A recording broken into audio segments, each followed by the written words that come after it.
Yeah, it doesn't bother me one bit. It's a respect thing as much as anything, really. For me, it's the ultimate role. The club needs the academy. I can't be right the whole time, it's impossible. Have I smiled enough for you? Yeah. I'm not sure I could replicate that. When it comes to Manchester United managers and interviews, well, we saw under Ruben Amorim, he had about 4,000 interviews. With Carrick, we haven't actually heard too much from him. That's why I enjoyed this interview with Mark Chapman from the BBC. I'm just going to run through a couple of key points from it, just a couple of takeaways, and just my own opinion, really, on his interview, on what he had to say about punditry and sort of how he manages to ignore it, how he got the United job and sort of his feelings towards it. You can let me know what you think in the chat. But first thing I want to say, right, I'll leave the link to this interview in the comments because it's a cracking one. Mark Chapman, I remember when Ruben Amorim had had so many interviews right at the start, and it was Mark Chapman's where Amorim felt the most comfortable, looked the most comfortable, and I just think it's a very, very good interview. And that's exactly how I would describe that interview with Michael Carrick. You know the word I'm going to use? You can see it at the title of the thumbnail. Like, I don't feel that Carrick's trying to impress anyone, and I mean that in a complimentary way. It's sort of nonchalant. He's sort of taken it all in his stride. He's been here before, and that's Carrick not being phased. Well, let me just explain to you how Carrick was as a player, because that's exactly what he was like, and it's exactly how he's carried himself as United manager so far. Yeah, I'm going to say manager instead of head coach. Sue me. And I like this little story here about, when he got the call, it wasn't as if he was like leaping and running around. He was like, yeah, I got the job. Nonchalant. And Postecoglou's bang on here, by the way. The Manchester United job is, I think, the hardest in football. Post Fergie, and the longer it goes on, the more desperate we all are for United to get back to where we were, and that sort of makes it more difficult.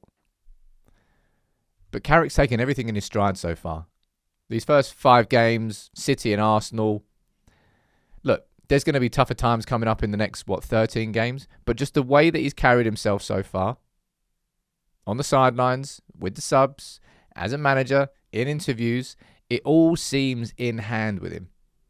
And he doesn't seem particularly phased. And I think that's probably what I've been impressed with the most. Now, in terms of whether he wants the job or not, of course he wants the job. I actually really like this answer when he was asked this directly by Mark Chapman. If I were to ask you if you wanted it, beyond, I know you'll have a stock answer, but I also think you're probably very much just what will be, are you? Yeah, it's not a stock answer, For me, it's the ultimate role, I love what I'm doing. I'm fortunate. I feel privileged to be in the position I am. I said it when I came in. There's the sentimental side of that, of understanding the role and coming through the club and being here and loving the club and being a supporter, and all that side of it is one thing. But actually, I'm here to do a job now and to make a good team and be successful. I don't decide how long that's going to be, but I love being here, and while I'm here, I'll give everything I can, and I'll always plan for the long-term future for the benefit of the football club. That's how I believe it should be. And you're very happy, aren't you? Yeah. Have I smiled enough for you? Yeah. I'm It was, as I said, go and listen to the full interview because it really is class. But I like the fact that he's like, no, it's not a stock answer. But it is the ultimate job. Carrick would, of course, love to be United's head coach next season. Whether or not he gets that role pretty much depends on these next couple of months. Obviously, the beginning has been fantastic, but I just enjoy it. I enjoy listening to Carrick as a manager. Is that just a direct consequence because it's different to what we heard from Ruben Amorim? That kind of happens between managers, doesn't it? When you skip from one to the next, and there was something that Amorim didn't have that Carrick has, you go, wow, that's what we've been missing. But I thought that when Ten Hag came in, and I thought we needed some discipline into this team, and then it ended up going too far. So sometimes you can kind of swing between. But anyway, I digress. I want to go on to this point here because this is a really important point. I think this is a question which no United manager has been able to answer so far in the modern game. Ruben Amorim spoke quite a few times and name dropped. Who was it? Gary Neville saying that basically that Jim Ratcliffe listens to Gary Neville and that he's impacted and influencing the players. I've got no doubt that the pundits are influencing the players. But Carrick doesn't bother him.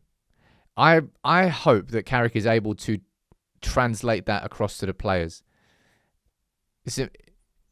In my opinion, I think the only thing that really allows the players to get past this is success, winning trophies, because as soon as you win trophies, you can just use that as the trump card on anybody or any pundit who says anything. Goes, yeah, but I won the Premier League. It doesn't matter, I won the Champions League.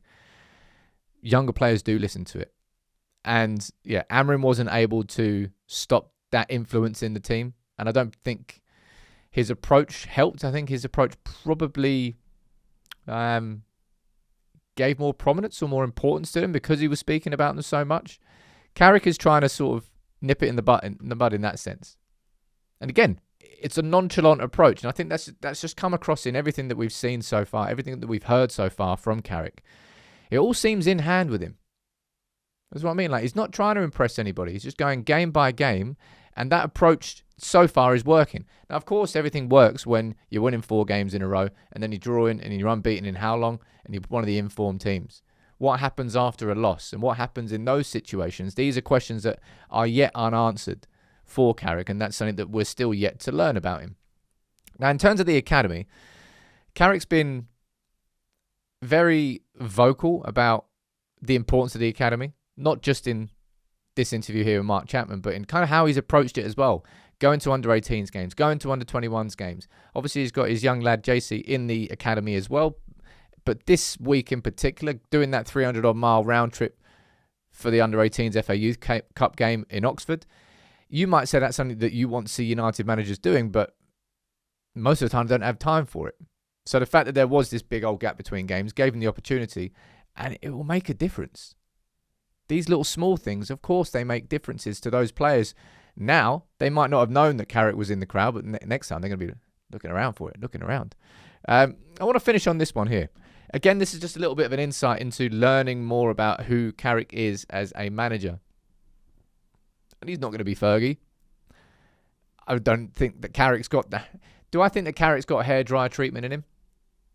Oh, of sorts. I'm sure he will. But it won't be anywhere near the same level of Fergie. I don't.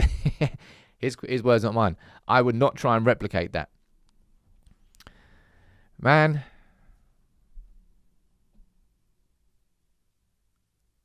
I'm sort of sitting there just thinking about, man, what would happen if Carrick actually gets the job? When he came in, I said there was 0 chance. And then emotions sort of come in and they kind of cloud your judgment a little bit. It's happened to me before. I'm sure it happened to me again.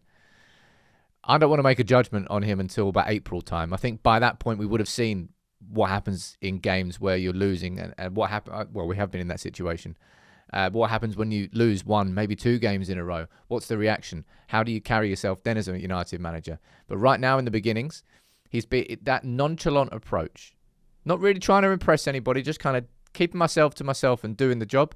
It's really working so far and it's translating to the players and it's almost bringing a kind of an element of calm. More of it. I'm enjoying it and I enjoyed that interview. So well done to Mark Chapman because I think he makes managers comfortable. And I think that's why that was a good interview.